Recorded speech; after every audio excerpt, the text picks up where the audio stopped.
दोस्तों नमस्कार, मैं संजय मग्गू और मौजूद हैं देश रोजाना के डिजिटल मीडिया मंच पर। जिसकी उम्मीद थी, जो लग रहा था कि होगा, आखिर वही हुआ। जो संभावनाएं जताई जा रही थी वो संभावनाएं पूरी हो गईं। जो बगावती तेवर अपनाए थे जिला परिषद के सदस्यों ने, वो अंत तक कायम रहे और चली गई जिला परिषद पलवल की चेयरपर्सन आरती रावत की कुर्सी। आज पलवल जिला परिषद की चेयरपर्सन आरती रावत और वाइस चेयरमैन वीरेंद्र सिंह के खिलाफ अविश्वास प्रस्ताव पर जो वोटिंग होनी थी, जो बहस होनी थी, जो बैठक हुई, वो आज संपन्न हो गई। कहा जाता है कि बड़े बेआबरू होकर तेरे कूचे से हम निकले। एक बड़ी पुरानी उक्ति है, बड़ी पुरानी कहावत है, और समय समय पर जब कभी इस प्रकार की बातें, घटनाएं होती हैं तो फिर ये सामने आ जाती है। आज जिला परिषद की चेयरपर्सन आरती रावत, जो जनवरी 2023 में बनी थी जिला परिषद की चेयरपर्सन, जब वो चेयरपर्सन चुनी गई थी तो उस समय पूरा सदन उनके साथ था।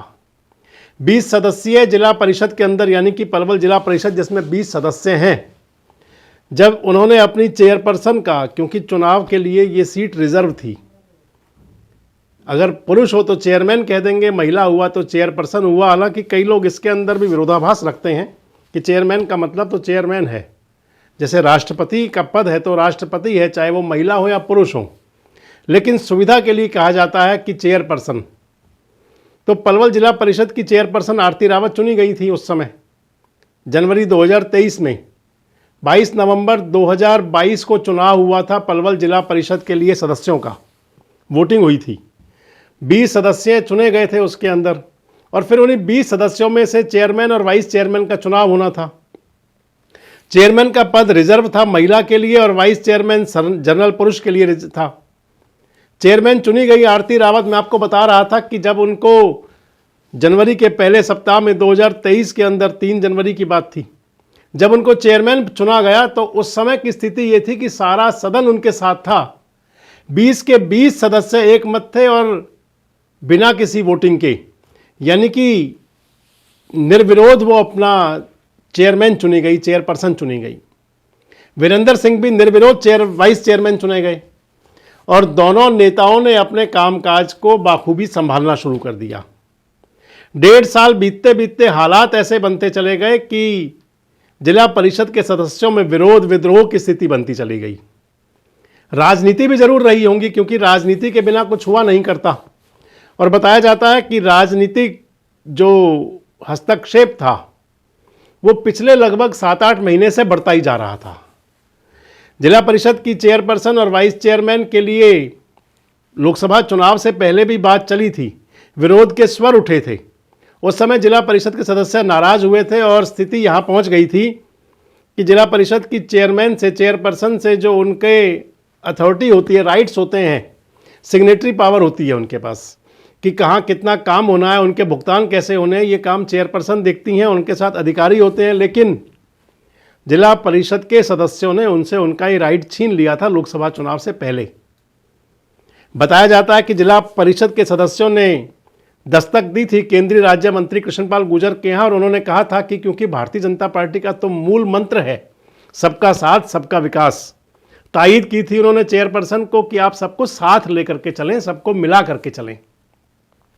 लेकिन कहा जाता है, रहीमन धागा प्रेम का मत तोड़ो, चटकाए टूटे से फिर ना जुड़े, जुड़े गांठ पड़ जाए। ऐसी गांठ पड़ी सदस्यों के बीच में कि जिला परिषद के सदस्य जो बागी होने शुरू हुए तो वो संख्या बढ़ती चली गई।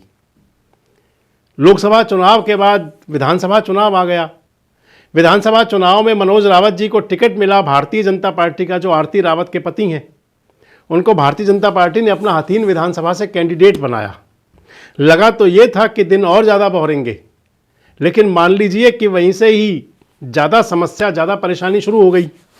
मनोज रावत ने विधानसभा का चुनाव खूब बेहतरी से लड़ा। उन्होंने विधानसभा का चुनाव लड़ते हुए मनोज रावत ने, जो पिछली बार वोट मिले थे भारतीय जनता पार्टी को हथीन क्षेत्र में, लगभग 46,000, और परवीन डागर भाजपा के विधायक बन गए थे। लेकिन मनोज रावत 48,000 वोट लेने के बाद भी लगभग 33,000 वोटों से चुनाव हार गए, 33-34,000 वोटों से। और चुनाव विधानसभा का हारने के बाद आप मान लें कि उन पर दूसरा अटैक फिर पड़ा कि जब जिला परिषद के सदस्यों ने बगावत का झंडा बुलंद कर दिया। 5 अक्टूबर को चुनाव हुआ था, 8 अक्टूबर को मतगणना हुई थी और 7 दिसंबर यानी कि 2 महीने बीतते बीतते जो जिला परिषद के सदस्य थे वो 16 मेंबर, 20 में से 16 पूरी तरह से बागी हो गए आरती रावत से। बताया जाता है कि भारतीय जनता पार्टी की जो इंटरनल पॉलिटिक्स है, यानी कि केंद्रीय नेता हो गए, विधायक हो गए, फिर जिले के संगठन के पदाधिकारी हो गए, सबका अपना अपना किरदार चल रहा था, सब अपना किरदार निभा रहे थे, सब शतरंज की बिसात पर अपनी गोटियां सेट कर रहे थे, सब अपने पासे चल रहे थे। और वो पासे एक तरफ बगावती पार्षद थे और दूसरी तरफ मनोज रावत थे। मनोज रावत के साथ में केवल 4 पार्षद रह गए। खुद मनोज रावत यानी कि उनकी धर्मपत्नी आरती रावत जो सदस्य हैं जिला परिषद की चेयरपर्सन थी, जो आज हट गई, उनके साथ में 3 पार्षद जो और रहे, एक वाइस चेयरमैन रहे वीरेंद्र सिंह, एक पार्षद रहे उनके साथ दीपक घर्रौट और एक पार्षद रहे उनके साथ कुलवीर देशवाल। बाकी 16 पार्षद एक एक करके नाराज होते चले गए। यानी कि इस प्रकार से वो दूसरा बगावती कुनबा बड़ा होता गया कि 7 दिसंबर को उन्होंने जिले के डीसी के पास पेश होकर के कहा कि हमें अपनी चेयरपर्सन पर विश्वास नहीं है। डीसी साहब ने तारीख दे दी 30 दिसंबर की। और जो मैं आपको बता रहा था कि फिर जो इंटरनल पॉलिटिक्स थी भारतीय जनता पार्टी की, वो बड़े गंभीरता से और बड़ी गहनता से चली। एक तरफ कृष्णपाल गुर्जर को बता दिया गया, दूसरी तरफ ट्रिपल इक्के हो गए। हालांकि ये सभी, मैं मान सकता हूं कि ये सभी कपोल कल्पित बातें हैं, सभी संभावनाएं हैं, क्योंकि सामने कुछ था नहीं। सामने किसी का किसी को ना कोई वर्द हस्त था, ना किसी का किसी के पीछे कोई विरोध था। बात थी तो केवल एक, क्योंकि जिला परिषद का चेयरमैन और वाइस चेयरमैन दोनों भारतीय जनता पार्टी के थे। होना यह चाहिए था कि किसी भी प्रकार से येन केन प्रकरण बात चलती, पार्टी की बुराई ना होती। अगर आज भारतीय जनता पार्टी का चेयरमैन और वाइस चेयरमैन अगर हट जाते हैं, विश्वास प्रस्ताव उनके खिलाफ पारित हो जाता है, तो इसका मतलब कहीं ना कहीं ये परेशानी तो पार्टी के लिए भी बनी, भारतीय जनता पार्टी के लिए भी हुई। लेकिन जो राजनीति है ये अपनी राह खुद बनाया करती है, अपने हिसाब से चला करती है। जो मैं आपको बता रहा था कि कोल्ड वार का ऐसा वो शुरू हुआ आंतरिक तौर पर कि सबने अपने हिसाब से पासे फेंक के, सबने अपने अपने हिसाब से अपने मोहरे चले, कौन सा मोहरा कहाँ फिट बैठेगा, कौन से मोहरे को कहाँ चला जाएगा। और इस तमाम सारी कवायद के अंदर, इस सारी राजनीति के अंदर बगावती पार्षद मजबूती से 16 हो गए और 4 पार्षद चेयरपर्सन के साथ रहे और 4 में से भी आज एक अलग हो गए, वाइस चेयरमैन। तो मैं आपको बता रहा था कि 30 दिसंबर की तारीख मिल गई। 7 दिसंबर से 30 दिसंबर तक लगातार रणनीति बनती रही, लगातार प्रयास जरूर चले होंगे, मनावन के, सखावन के, रुठावन के, रिझावन के, सारी बात हुई होंगी।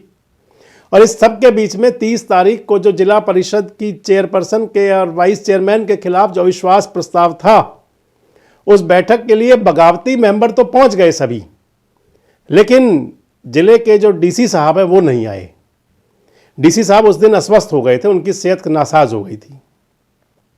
डीडीपीओ साहिबा ने आकर के कहा कि डीसी साहब बीमार हैं और आज वोटिंग नहीं होगी, आज इस पर चर्चा नहीं होगी। मामला हाईकोर्ट तक भी गया। बगावती सदस्यों ने उच्च न्यायालय का सहारा भी लिया। 2 तारीख को फिर से एक पत्र जारी हुआ, 2 जनवरी को, जिसके अंदर जिले के उपायुक्त की तरफ से सभी 20 मेंबरान को और बाकी सभी अधिकारियों को, प्रशासनिक अधिकारियों को निर्देशित कर दिया गया कि अब बैठक 13 जनवरी को होगी, यानी कि पौष पूर्णिमा के दिन। आज कुंभ स्नान का दिन है, आज लोहड़ी का दिन है, आज का बड़ा पर्व है। और आज के दिन ही बैठक रख दी गई जिला परिषद की। बैठक हुई आज। बैठक के अंदर बगावती सदस्य सभी 16 पहुंचे। इनके साथ साथ वाइस चेयरमैन जिनके खिलाफ अविश्वास प्रस्ताव था, वीरेंद्र सिंह, वो भी पहुंचे। लेकिन ना तो आरती रावत पहुंची, ना उनके साथ में 2 पार्षद और कुलवीर देशवाल और दीपक घर्रौट, ये नहीं पहुंचे। तमाम जमावड़ा था लघु सचिवालय में। जिला परिषद की राजनीति में रुचि रखने वाले लोग भी लघु सचिवालय के अंदर पहुंचे हुए थे, खबर नवीस भी थे। 1 घंटे से ज़्यादा बैठक का दौर चला, इंतजार भी हुआ और फिर वोटिंग हुई। और वोटिंग के अंदर जिला परिषद की चेयरपर्सन आरती रावत की गैर मौजूदगी में उनके खिलाफ जो अविश्वास प्रस्ताव लाया गया था वो पारित हो गया। 17 लोगों ने वोट किए, 17 जिला परिषद के सदस्यों ने। 1 वोट वाइस चेयरमैन ने भी किया और 16 पार्षदों ने भी किए। 17 में से 16 वोट पड़े अविश्वास प्रस्ताव के पक्ष में, यानी कि 16 लोगों को अपनी चेयरपर्सन पर विश्वास नहीं रहा, इसलिए उनको हटा दिया जाए। आज वो हट गई और जो वीरेंद्र सिंह जो वाइस चेयरमैन थे उन्होंने अपने वोट को क्रॉस कर दिया, यानी कि उनको भी अपनी चेयरपर्सन पर भरोसा नहीं था। अगला जो वोटिंग हुई वो वाइस चेयरमैन के लिए हुई। 17 लोगों ने उसमें भी वोट किए। वाइस चेयरमैन साहब वीरेंद्र सिंह ने अपने पक्ष में वोट किया, उन्हें खुद पर तो विश्वास था। बाकी 16 सदस्यों ने उनके पक्ष में भी वोट नहीं किया, उन्होंने भी अविश्वास प्रस्ताव के पक्ष में वोट किया, यानी कि वीरेंद्र सिंह वाइस चेयरमैन पर भी भरोसा नहीं है। और इसके साथ ही वो अध्याय चैप्टर जो चल रहा था कई दिन से, महीनों से चल रहा था, जिसके अंदर भारतीय जनता पार्टी की स्थानीय राजनीति बहुत गर्म थी, आज वो चैप्टर क्लोज हो गया, अध्याय बंद हो गया। और इसी के साथ हो गया कि एक बार फिर जिला परिषद की चेयरमैन चेयरपर्सन कोई भी हो, अविश्वास प्रस्ताव तो उनके खिलाफ आते ही हैं। केवल एक राजेश रावत एक ऐसे चेयरमैन रहे जिनके खिलाफ अविश्वास प्रस्ताव नहीं आया था, पूरे 5 साल चले। बाकी कोई भी चेयरमैन रहे, चाहे वो दिनेश मलिक रहे, चाहे वो चमेली देवी सोलंकी रही और चाहे अब आरती रावत बनी, यानी कि जो चेयरमैन बना उसको 5 साल पूरे करने का मौका नहीं मिला। उनकी कुर्सी, उनकी सत्ता जो है वो बीच में ही छिन गई।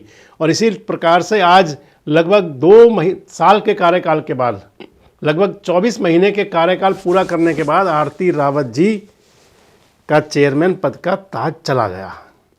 चली गई वीरेंद्र सिंह की कुर्सी भी, और अब इंतज़ार रहेगा जिला परिषद के नए चेयरमैन के लिए। दावेदारी होंगी, लोग फिर से गुटबाजी होंगी, नए नए गुट बनेंगे, नए धड़े बनेंगे, कोई इधर जाएगा कोई उधर जाएगा, और फिर एक बार फिर चुनाव होगा। आपको क्या लगता है कि क्या जो जिला परिषद की चेयरपर्सन की कुर्सी गई, इसके पीछे केवल लड़ाई पार्षदों की थी, और या फिर जो कोल्ड वार था भारतीय जनता पार्टी के नेताओं और संगठन के पदाधिकारियों का? आपको क्या लगता है कि क्या मनोज रावत, आरती रावत की कुर्सी जाने से जिले के अंदर भारतीय जनता पार्टी की किरकिरी भी हुई, क्योंकि वो भाजपा के सदस्य थे, भाजपा के मेंबर थे? और आपको क्या लगता है कि इस जो कोल्ड वार चल रही है भारतीय जनता पार्टी के संगठन के और नेताओं के बीच में, ये आगे और कहां तक जाएगी? कमेंट बॉक्स में जरूर बताएं। जुड़े रहें हमारे साथ, देखते रहें देश रोजाना। हमारे साथ जुड़े रहने के लिए सब्सक्राइब करें देश रोजाना के YouTube चैनल को, और नई वीडियो की नोटिफिकेशन पाने के लिए बेल आइकन जरूर दबाएं। अगर आप ये वीडियो Facebook या Instagram पर देख रहे हैं तो पेज को लाइक और फॉलो जरूर करें और ज्यादा से ज्यादा शेयर करें।